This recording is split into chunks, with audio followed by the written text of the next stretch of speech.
कर्नाटक राज्य के मंगलुरु में 5 अगस्त को कोरोना का ईटा वेरिएंट मिला। जानकारी के मुताबिक दुबई से आए एक शख्स में इस वेरिएंट की पुष्टि हुई है। ये नया वेरिएंट कितना खतरनाक है, रिपोर्ट देखिए।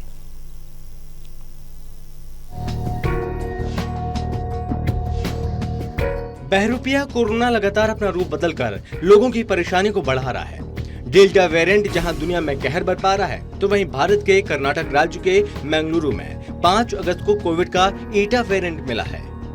जानकारी के मुताबिक दुबई से आए एक शख्स में इस वेरिएंट की पुष्टि हुई। बता दें कि इससे पहले अप्रैल 2020 में निमहांस के वायरोलॉजी लैब ने ईटा वेरिएंट के 2 केस मिलने का दावा किया था, जिसको WHO ने वेरिएंट ऑफ इंटरेस्ट माना है। आंकड़ों पर गौर करें तो अभी तक भारत में डेल्टा और अल्फा वेरिएंट का राज रहा, तो दूसरी लहर के लिए डेल्टा वेरिएंट जिम्मेदार रहा और अब ईटा वेरिएंट मिला, जिसको लेकर कई सवाल खड़े हो गए हैं।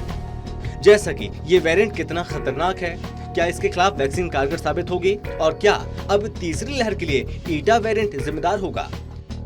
तो चलिए आपके इन सभी सवालों का हम विस्तार से जवाब देते हैं। क्या है ईटा वेरिएंट? चलिए आपको बताते हैं आखिर ये वेरिएंट है क्या।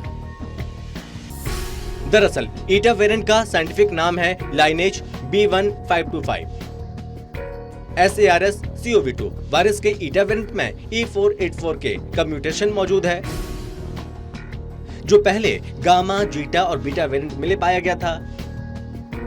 इस वेरिएंट की अच्छी बात यह है कि इसमें अल्फा, बीटा, गामा वेरिएंट्स की तरह N501Y म्यूटेशन नहीं है, जो वेरिएंट्स को खतरनाक बनाता है। इस वेरिएंट में अल्फा की तरह पोजीशन 69 और 70 अमीनो एसिड, हिस्टिडीन और वेलाइन मौजूद नहीं है। क्या इस वेरिएंट को लेकर चिंता करने की जरूरत है? तो रिपोर्ट की माने अब तक तो चिंता की बात कोई नहीं है। WHO ने इसे वेरिएंट ऑफ कंसर्न की कैटेगरी में नहीं रखा, ये वेरिएंट ऑफ इंटरेस्ट है। WHO का कहना है कि वेरिएंट ऑफ इंटरेस्ट कोविड के ऐसे वेरिएंट होते हैं जो वायरस को ट्रांसमिशन, गंभीर लक्षण, इम्यूनिटी को चकमा देने, डायग्नोसिस से बचाने की क्षमता रखते हैं। ईटा वेरिएंट दूसरे वेरिएंट की तुलना में कैसा है? अब बात कर लेते हैं कि आखिर ये ईटा वेरिएंट दूसरे वेरिएंट की तुलना में कैसा है। तो WHO की माने तो ईटा वेरिएंट अन्य वेरिएंट से बिल्कुल अलग है।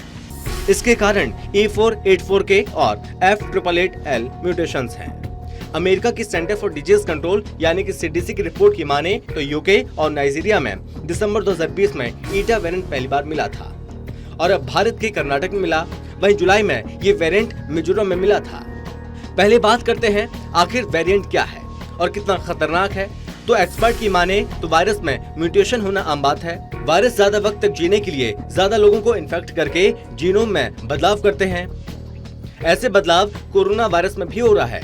WHO की माने तो वायरस जितने वक्त तक हमारे बीच रहेगा, उतने गंभीर वेरिएंट सामने आएंगे।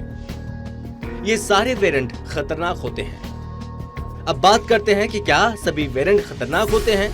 तो इसका जवाब है नहीं, क्योंकि वेरिएंट कम या ज्यादा खतरनाक हो सकते हैं, लेकिन ये इस बात पर निर्भर करता है कि उनके जेनेटिक कोड में कहां पर म्यूटेशन हुआ है, क्योंकि म्यूटेशन ही तय करता है कि कौन सा वेरिएंट कितना खतरनाक होगा।